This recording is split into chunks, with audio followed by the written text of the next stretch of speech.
Hey gang, welcome back to the channel. Today we're going to be checking out this new 3,000 watt gas slash dual fuel inverter generator. I picked this up to use solely as a propane generator, so I do not plan on putting any gas in this generator unless I absolutely have to. And I kind of want to keep this one clean, right? So I don't want to have to mess with the carburetor, keeping the jets clean, any of that stuff. So I'm going to try to keep this one solely, again, as my propane only inverter generator. So let's get this thing unboxed, and I'm not going to really show you folks all the setup of this thing because I've done that before a couple of times, but I do want to show you folks all the testing that I'm going to do on it. I've got a microwave. I got some other appliances that you would typically use one of these generators for, and I think it would just be fun to kind of show you folks. So this is the Dinking 3,000 watt dual fuel generator. I got this. It was a good price. It comes with a couple of things. Let's see, let's just get this all unboxed and I'll kind of go over with you what it is. But it looks like this is going to be the propane hose, which that's a much longer propane hose than I'm used to. That's nice. I remember maybe 3 years ago, guys, I bought a 3,000 watt inverter from Northern Tool. It was the Power Horse inverter. It's the exact same inverter as the Harbor Freight Predator 3,000 watt, just different color. And it was a 3,000 watt inverter, and it is twice this size. So it's kind of cool to see these things shrink down with the same capacity. So just kind of like all my solar generator power stations that I review, they just keep getting smaller and smaller, and the capacity keeps going up and up. But let me turn this to the side, guys. So far, I'm kind of digging it, kind of like it. But one thing, in case you folks didn't know, if you run a generator on propane, you do lose a little bit of the output. So on propane, this is going to give me 2,300 running watts and 2,800 starting watts.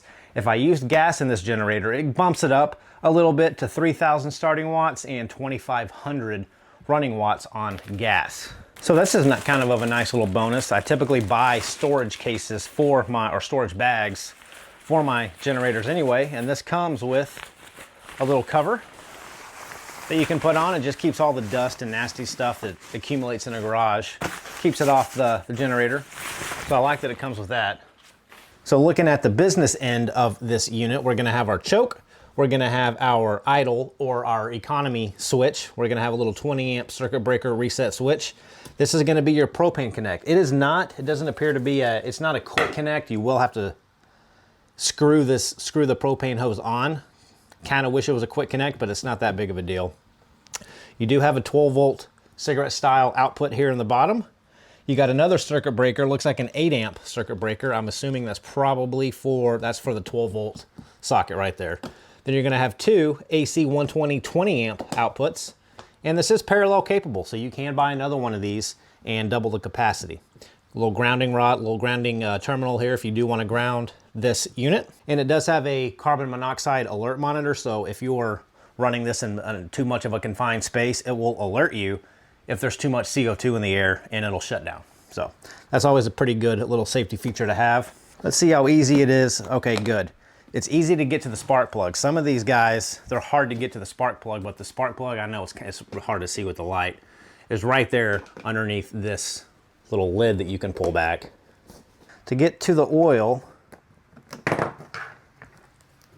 just a simple little cover, and we got our oil here, and it does come luckily with an oil filler tube, so you can screw this onto your oil intake and then pour it directly in here, so you don't really have to mess with a whole bunch of oil getting everywhere, which is nice. But typically these things come shipped with just a hair bit of oil in them. Let's see if there's any oil on this dipstick.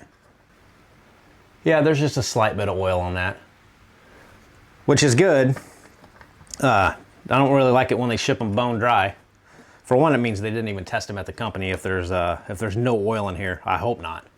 We're gonna get this lid put back on, closed down, but I'm gonna go through the manual here, see how much oil it takes, get the oil filled up, and then I'll show you how to hook up the propane, because typically starting these things on propane takes a little bit longer than gas. So you got to get that propane flowing out of the propane tank, through the lines, into this unit, and it takes typically a little bit longer, especially the first time. So I'm shooting for maybe 10 pulls on the first time getting this thing started up with propane, but we're just going to go over that and I'll show you folks how it works, and then we'll do some testing on it and run some appliances.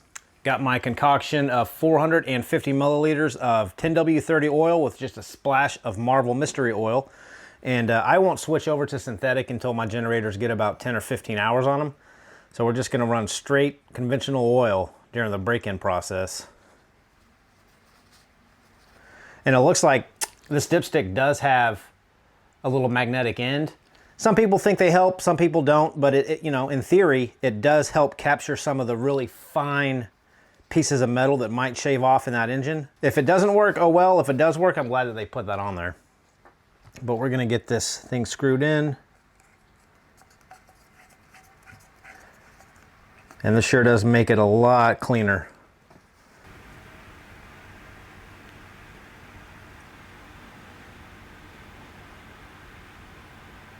And that oil is just to the top of those threads in there. I know you folks can't see it, but that's how I know that we're at the right level. As you can see, the oil's just touching the threads.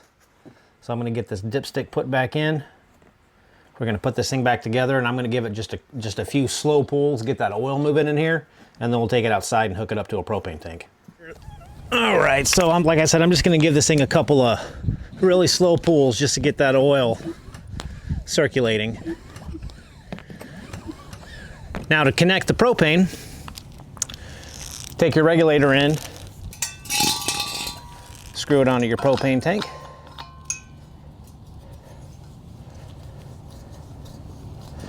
Then we're gonna take this in, and this is a nice long hose. A lot of these aren't this long. And we're gonna screw it right into the port on the front of this generator. And you don't have to crank this down, but just make sure it's nice and snug. There we go. And then this is the fuel selector. So it's got a gas and a propane emblem, and I'm gonna switch it to the propane. We're gonna put this to choke. We're gonna turn on the propane.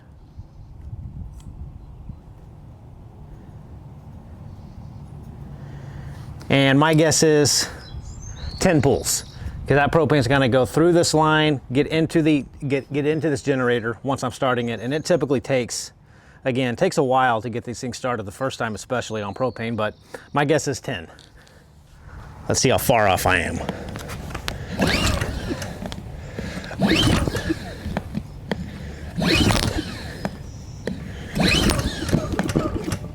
Oh, 4.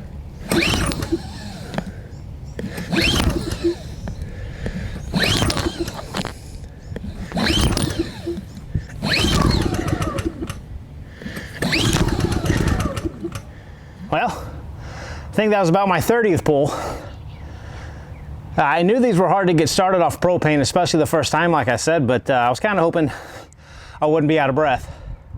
I know I've got propane in that tank because I started my Champion generator with it last weekend.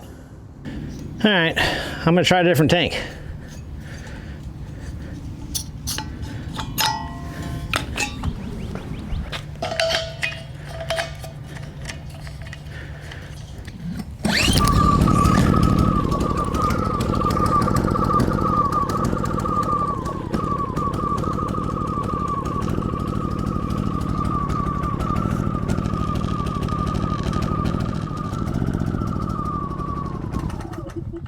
Huh.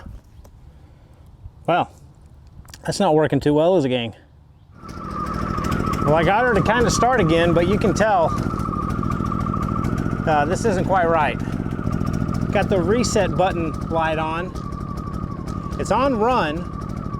I might do the unthinkable, and I might put some gas in here to see if getting this thing started on gas will help it on the propane side of things, getting that engine broken in. I don't know. But I think that's gonna be my next thing I'm gonna try. Is put just a little bit of gas in there, hopefully let it run for 2 or 3 minutes, then restart this propane technique. All right, well, I just went into the garage to get my gas, and this thing finally turned over. I don't know if it was a break-in period, but we are now finally running like it should. I'm gonna try the economy switch, or the low idle. Okay, so that lowers it down. Let's try it again.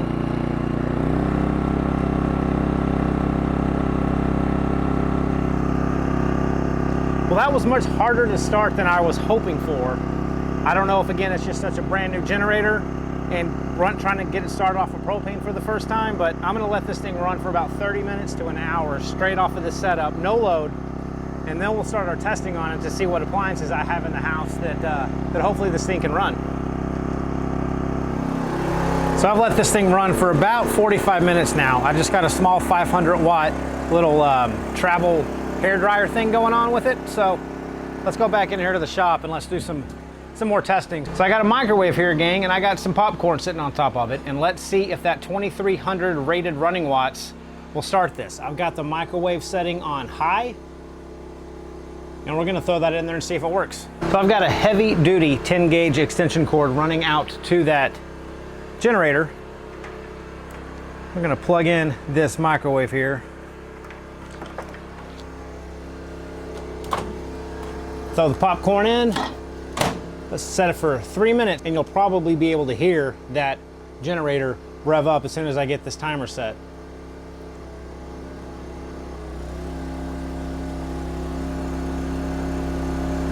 Not too bad. So that's running. I got my cord going out here.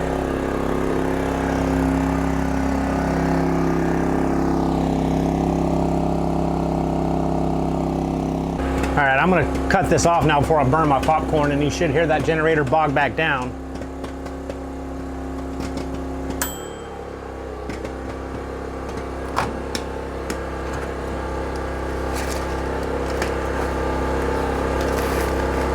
There we go. So we got no issues running a 1500 watt microwave off of that 2300 watt generator off of propane. All right, here I got an electric little skillet burner. After Snowmageddon hit our house a couple of years ago, I went out and bought all of these little appliances to use in case we ever lost power. And I haven't pulled this out of the package since we got delivered. I'm gonna turn this thing to max, which is 1500 watts.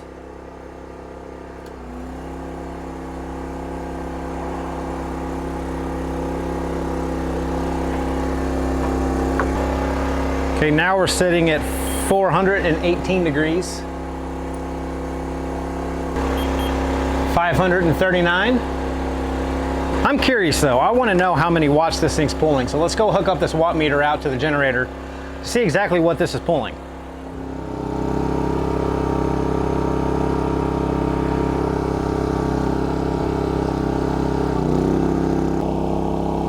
$965 watts. I can't tell if that's coming through on camera.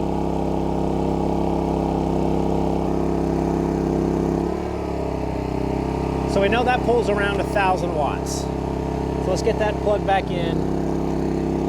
Now let's get this hair dryer.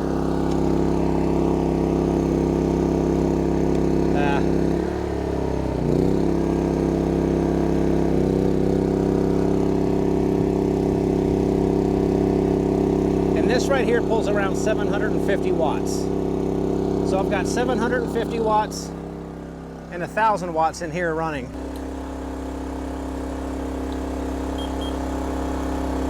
$780 degrees. I am honestly a little bit surprised that it's running that well. Of course, it's below the wattage, but it doesn't sound like it's pushing too hard.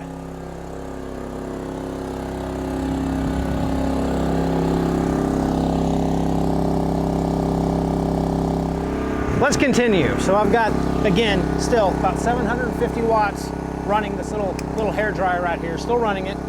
Got an 8-gallon pancake compressor. See if it'll get this going.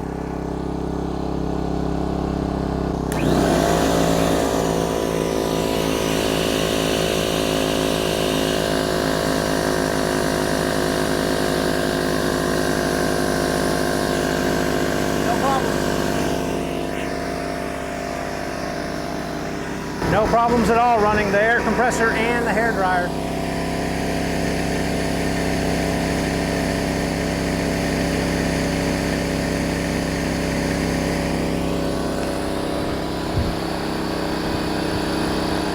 Let's check the voltage and make sure this thing puts out a clean sine wave.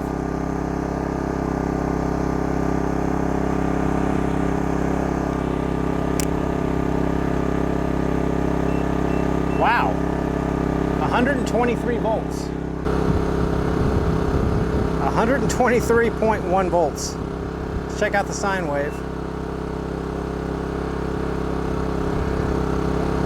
Really nice clean sine wave too, guys.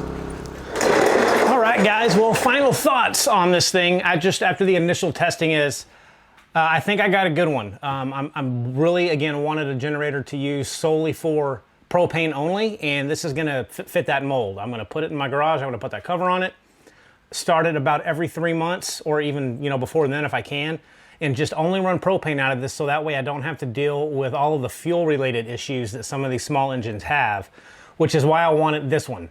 And I can't believe how small these things are getting. This is around 50 pounds, and the Northern Tool Power Horse 3,000 watt inverter generator that I bought a couple years ago, again, is around 85 or 90 pounds. It is a beast. And they're just getting so much smaller, and this is a lot easier to lug around. Same watts as my Power Horse is. So that's, and it's gonna take up a lot less space in my garage. So I'm will likely probably sell my my Power Horse inverter generator and put this in its place. So you do have to know the limitations of these generators. This is only 2,300 running watts off of propane. So I'm not gonna start my central AC unit. I'm not gonna run 5 space heaters off of it if I have to, but it's gonna keep my refrigerator running if needed. It'll run an 8,000 BTU window AC, no problem. If I get hungry and I can cook popcorn out of my microwave, little appliances like that, these are what these are for in the event that, you just have to have something running.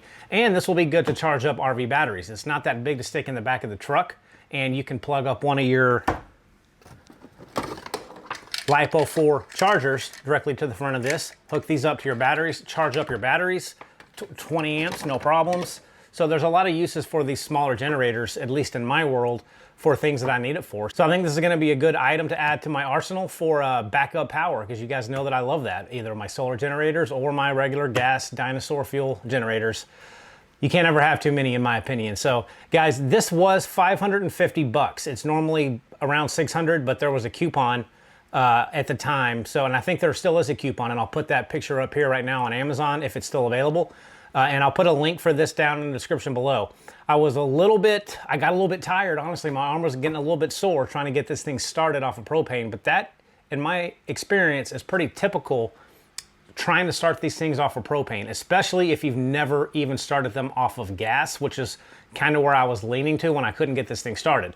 I was gonna put a little bit of gas in it, get that engine broken in for about 10-15 minutes, let that gas run completely dry, and then that was gonna be it for gas with this thing. And then it should have started a little bit easier on propane, but it finally did kick over on propane and ran really, really well. It's not very loud. It's not as quiet as my Honda, of course, but you're spending twice as much on a Honda generator. But it did great. It didn't bog down with anything with that 1,500 watt microwave, that little electric skillet, electric heater, whatever you call it.